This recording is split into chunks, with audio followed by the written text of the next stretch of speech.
Oh my goodness, the hushed sound. Welcome everybody. I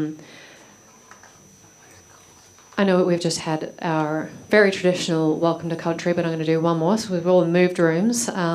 We are privileged to come here together today on the Ngunnawal land. So these lands have been occupied and cared for through unbroken and deep time connection for at least 60,000 years, since time immemorial. And I acknowledge all Aboriginal elders, past, present and emerging, and extend my respects to any Aboriginal people here or elders who are here today. Sovereignty was never ceded. Do what you can to rectify, especially if there are those of you living in Australia and coming in the door. Also, please everyone, can I get your cell phones on silent? Oh yeah, look at that. That's the sound of a bunch of people who have actually forgotten to do that, like I did until just before. And also, if you would like to read the full program notes for anything, I'll be giving a very brief synopsis, but they are available on the website. If you go to the program, click on the concert, and then there's a PDF link as well. So our first piece tonight is Interstellar, and this is a telematic work. So they are up to like 5,000 miles apart, and they collaborate in real time using open source software. This is PD Look, and I believe the instrument is called the Lork Tweeter, and the Lork Tweeter International Ensemble. Without further ado, welcome to NIME, and you're going to have a lovely time.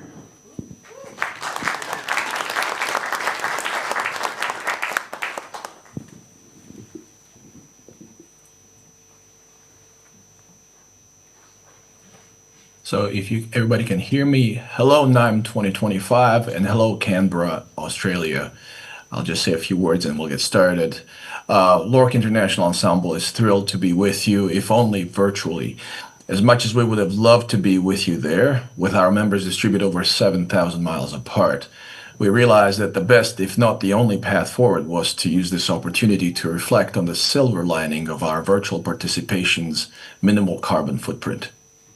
Tonight we have our members from across 2 continents, from freezing Buenos Aires to the blistering eastern US coast, sharing with you our latest co-created work on a 3rd continent in a red-eye performance. Everything you're about to experience has been co-created by this dedicated group of volunteers and Lork International Ensemble community members. And as is the case with every one of our international performances, tonight we are once again looking to push our own boundaries. This will be our first performance where all of our ensemble members and its infrastructure are a significant distance away from the venue, between 7,000 and 12,000 miles to be precise. Following this performance, if any of you may be interested in joining our community, please do not hesitate to contact us.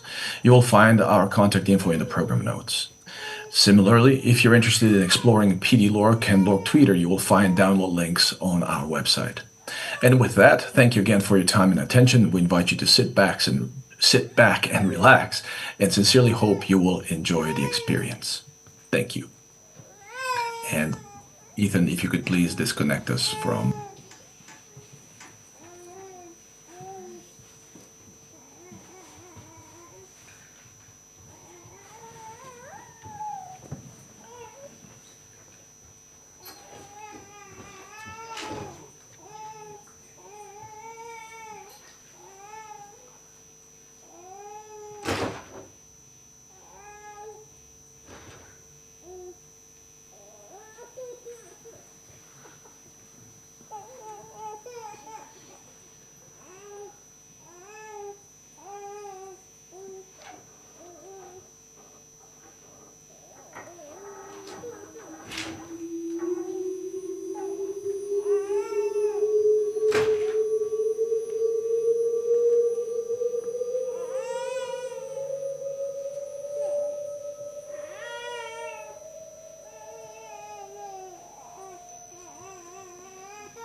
And our next work is called Unstable Disconnection. So this is an improvised performance that is merging finely tuned text-to-audio latent diffusion model with a traditional improvisational techniques using Ableton Live.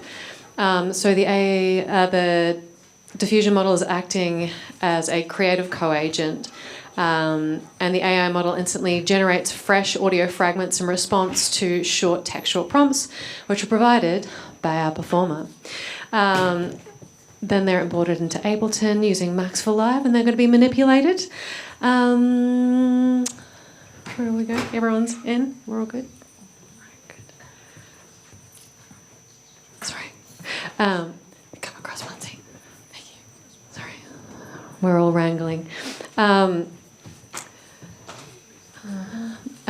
the open source text audio model is modeled on our author, Misagh's, own audio recordings, achieving some degree of stylistic coherence without sacrificing the unpredictability. So Unstable Disconnection is highlighting the creative potential of ethically sourced open source AI in music performance, which foregrounds that human-machine synergy. You okay? You're all good? Is your too? Is the AI not rolling hills? Yeah. Channel 2 for HDMI? Oh, yeah. Do you want the microphone? Oh, yeah, you want the album? Hey. Sorry. Microphone for the stream.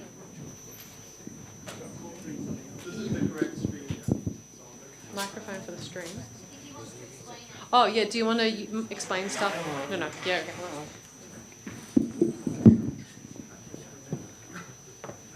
Hi, everybody.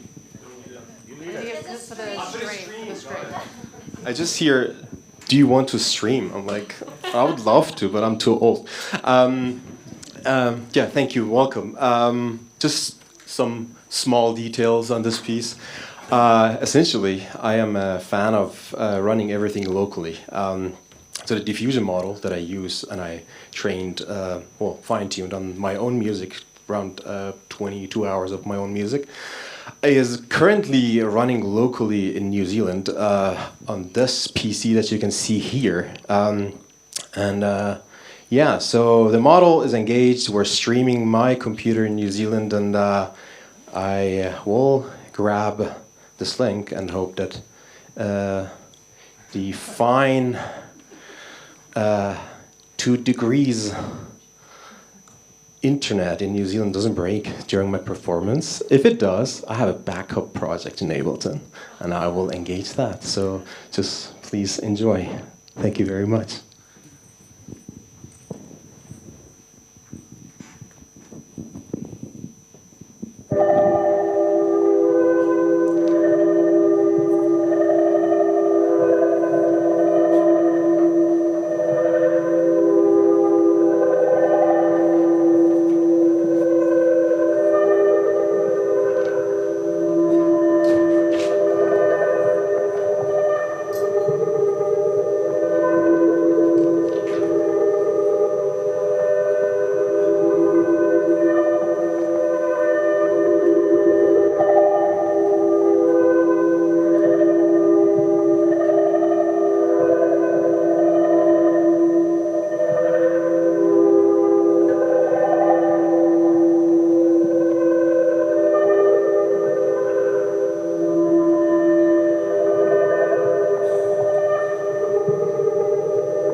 And up next we have riversynth with Toby performing tonight.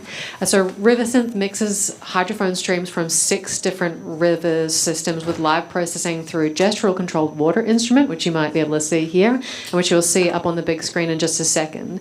And it builds on a decade of research from the River Listening Project to create an entangled performance ecosystem where unpredictable aquatic soundscapes become both the source material and the score for the live performance. And it demonstrates multiple levels of entanglement: the temporal, being connecting historical river listening research with real-time audio. It links geographically distant river systems and spatial environment, and it uses the water to control and mix the aquatic soundscapes as a material. And while the performers appear to have an agency through their gestural engagement with the water, it's ultimately then the live river soundscapes that dictate and control how the performance will unfold, mirroring the unpredictability of the natural environment. Riversynth is creating an entangled network where environmental data becomes that musical material, and the human gestural control is mediated through live engagement with the hydrophones. And that then creates a feedback loop between the performer, the technology, and the environment that emphasizes our interconnectedness in the relationship between the aquatic ecosystems and with their health. Okay, a few more. Okay, good. Okay, here's the part where I'm going to spitball ideas. No, I'm not actually going to spitball ideas. Welcome to the Dragon's Den. I am my own dragon. That was a terrible idea. Don't do that. And also the part where you find out that I'm trying desperately not to just interject swear words or start inappropriately quoting the real Slim Shady, which is what I did earlier on in the sound check. As we know, there was also some Tool covers because we needed even more. Yeah, we're not going to do that again. How are we all? When do we all get here? I'm going to peer into the audience and be like, who got here yesterday? Who got here today? Yeah, okay. A couple of people here today? Hey, yeah. This is my kind of crowd work where I'm like, okay, it's a pop quiz time. Thank you. How are you going? Good? Yeah, go on. Oh, shoot. No, I got to actually, not swear and also do jokes because we're still streaming and I got to remember that with the stream comes great responsibility. My words are being recorded for posterity. Which also is a good example of I'm a very serious person. And absolutely everything I do is very serious work. Clearly. really glad I'm not wearing something with a swear word on it right now, but I am wearing Pokemon pants. Is which clearly the children, I know they're like camo, but you can barely see the Pokemon because they're just so camouflaged. And the children have already left the room, so nobody here is going to enjoy this as much as I am going to enjoy it, and they would enjoy it. So that is a happy, happy day. But if you're spending an extra couple of days in Canberra, we've been getting the scoop as we've gone through our day. Apparently, the zoo is very good. Also, the was it the National Archives? Where's each in?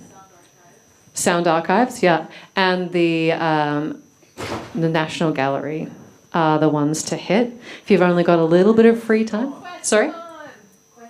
Questacon. What the heck is Questacon? Oh my God, there's a science museum here? Oh, shit, hang on. I'm gonna, can we write this? Do you want to text that to me?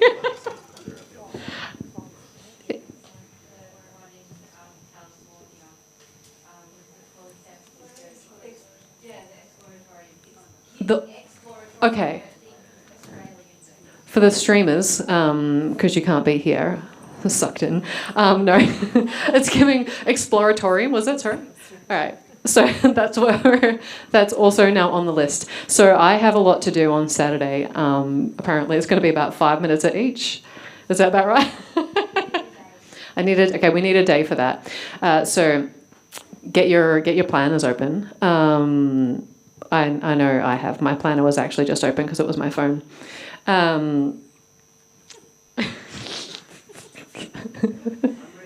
You're ready to go? Yes.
Okay.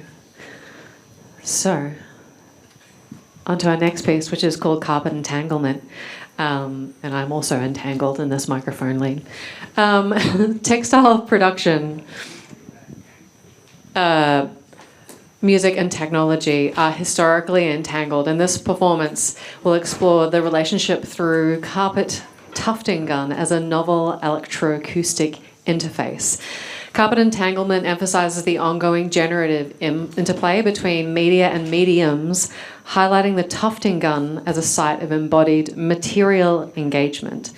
By leveraging the tufting gun's distinctive acoustic properties and electromechanical kinetics, the work reimagines the tool as a vehicle for structured musical composition and improvisation.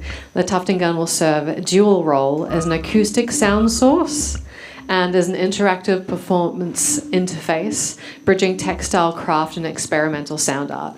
And through this performance, which we are just seeing coming online in the most exciting way, the tufting gun is becoming a mediator between the tactile material world of textile production and the ephemeral sonic world of music, embodying the interwoven processes of making and of performing.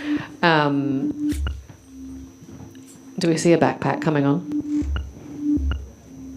Just checking back here. Oh yeah. Backpack check? Okay, yeah, okay. Oh shit. Should have brought a delay pedal. Oh, hang on, there's a delay on there. That's an empty threat, don't worry.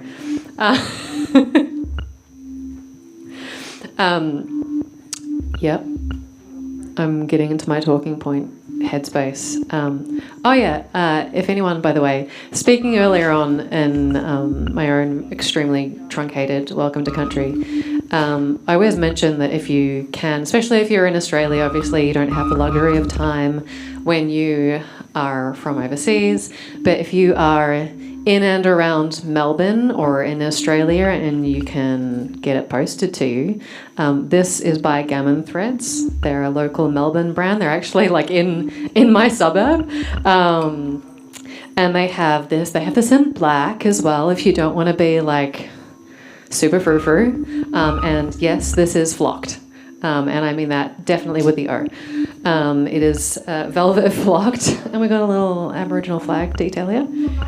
You've got NIME jokes. Oh shit, hang on. Sorry, the stream. Oh my god, what is this? Oh my, why are NIMEs never hungry? Oh. Are you not going to try and answer it? Try. Why are NIMEs never hungry? Something related to synthesizers. Oh yeah, it's related to synthesizers. Oh my god. All right.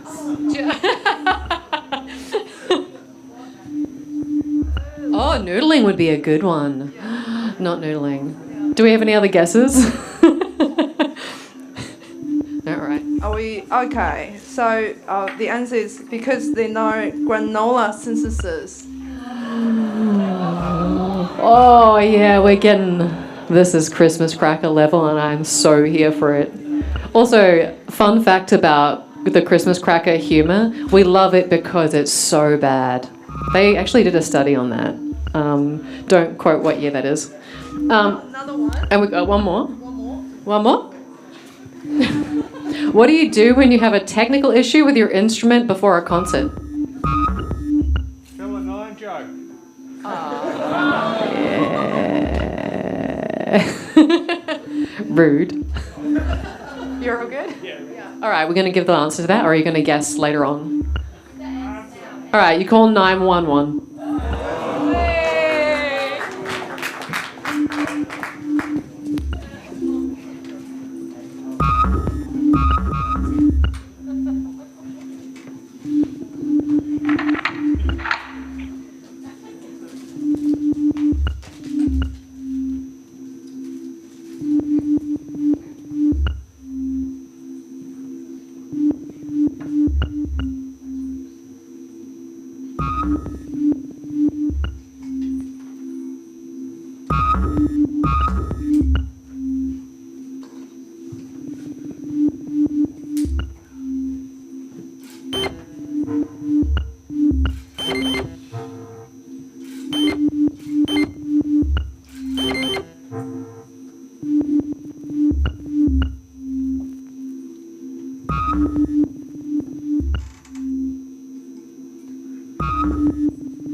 So this next piece is called Playing the Sound Image, Individual Immersive Sound Performance by a Performer Wearing Parametric Speakers. This is a spatial movement performance in which the performer is actually going to be wearing the parametric speakers that are going to direct the sound. And they are going to be very mobile. They have parametric speakers have a super narrow directivity, which then creates the sensation that the sound field is close by, as well as a tactile auditory simulation. The sound is also easily reflected by walls and by objects, which creates a virtual sound source on the spot. The speakers are attached to both palms and shins of the performer and made wireless, sort of, making the sound source mobile. And the composer is then remotely selecting and adjusting the parameters of the sound source, which is played by the parametric speakers. This allows the performer to move between the audience, changing the distance and direction from the audience and the wall, creating a movement of the sound image itself. The choreography of the performers and of the music are composed in parallel by taking advantage of the changes in pitch created by the high-speed movement of the parametric speakers. The movement of the performer changes the hearing, response, and relationship between the performer themselves, the composer, and the viewer, bringing to light more complex sound source movement and improvisational acoustic experience. Are we still... A few more minutes? Yeah, cool. Good. Because you know what I actually did? Because I said the fact before, and I was like, well, we're at an academic conference. We need to actually cite our sources here. About the bad humour, and that's why we like it. I also have some ChatGPT Charisma Cracker jokes, so I'll give you one of them first. Because I actually came up with a couple that... Oh, no, not that one. Okay, no, actually, we'll have that one. I can't tease that. What did the capacitive touch sensor say to the performer's sweaty hand? What? I feel you. Yeah, so... this is from Wikipedia, which I was also reading from earlier on. Sorry, be gentle. Oh, that one is slightly more... well, it's after, like, Watershed, right? Oh, almost. It's 8 p.m. Watershed. We've got 9 minutes before we can have that joke. So that was based on relief theory, which suggests that humour is a mechanism for pent-up emotions or tension through emotional relief. And in theory, laughter serves as a homeostatic mechanism by which psychological stress is reduced. And that is from, let me get back to the actual whole paper. Humour is a double-edged sword, 4 functions of humour and communication by John C. Mayer.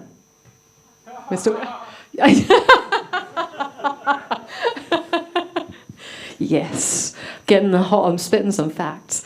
And that is also relief humour is on page 312 of that. So if I've got the link. If anyone wants me to actually fully cite my sources. But we also have this other one. No, we don't want that one. What's a NIME researcher's favourite pickup line? Again, a little bit before the Watershed line. I've lost the joke. No, there we go. Are you a signal chain because you complete my patch? Oh my goodness. And why don't data gloves ever gossip? Rude. If you don't know me, I use data gloves, so you're going to see whether or not they do connect tomorrow. I was going to say tomorrow morning. No, you're not going to see it tomorrow morning because that's when I'm sound checking. If you do see it tomorrow morning, please don't look at me. Don't look at me as I cry into my computer. No, it's because they always keep things hands-on and in a closed loop. We're getting technical. And and on that gestural controller theme, because we've got quite a few gestural performances this year. Obviously, I've looked through everything, which has turned into a big amorphous cloud in my mind of all of everyone's videos. But why did the gestural controller break up with the laptop? Think about it. It's hands-on. What do you do with your hands? And we talk about it all the time in all of the papers. It starts with M. Cold-hearted Syria.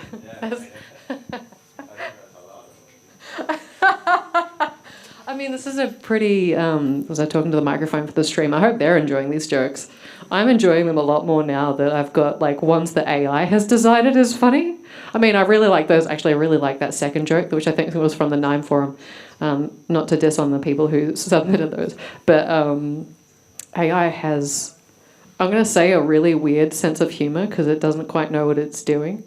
But it's the gestural controller broke up with the laptop. Sorry, I got really off track because it felt like it was being manipulated. I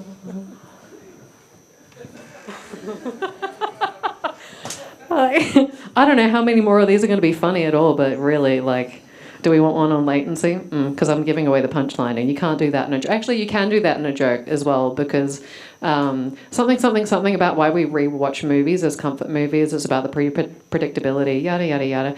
I feel like I actually just go ahead and read way too many half papers. Anyone else feeling that right now? And I'm just like, yeah, I've read half this paper, it's fine. I'll just talk about that like I know what I'm doing. Okay, that's it. We're all going to hear about relief humour because I was more interested in this earlier and I was going, oh, yeah, fair enough. Humour may thus facilitate ease of the tension caused by one's fears, for example, laughter and joy, according to relief theory, resulting from this release of excess nervous tension. Excess nervous energy. I actually just slipped into, we have a record at my house called Relax with Ravine, which is an actual serious recording. You can find it on YouTube. It's really good. I sample this in one of my live coding classes. But he starts off with, "It is not the purpose of this record to hypnotize you. Not at all." And clearly, that's a lie.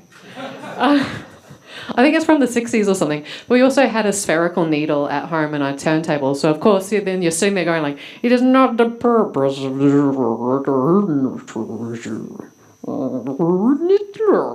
Not at all." Which is, that's my impression. But this is the worst party trick ever. No, actually, the best party trick ever that I did the other day genuinely, I'm just welcome to my technology classes, where I write a word backwards, like a sentence backwards, and then I actually try to pronounce it backwards, and then we reverse the audio and see how well I did. And then we take that sample and we do actual things to it instead of me just being a silly person in the middle of this class. But yeah, back to Relax with Ravine. I think it was like in the 60s. And for some reason, I don't know, what are you supposed to do with a record like that? Do you put it on at a cocktail party? Is that like, were we secretly grabbing that record out? Because like, we want people to leave this house now. Just go to sleep. Come on, it's time to relax with Ravine. Are we good? Good, yeah.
I'm going to hide behind the speaker cone because there's a lot of things going on around here. But please can we give it up one more time for the performers this evening and the composers tonight for playing the sound image, Carbon Entanglement, Riversynth, Unstable Disconnection and Interstellar.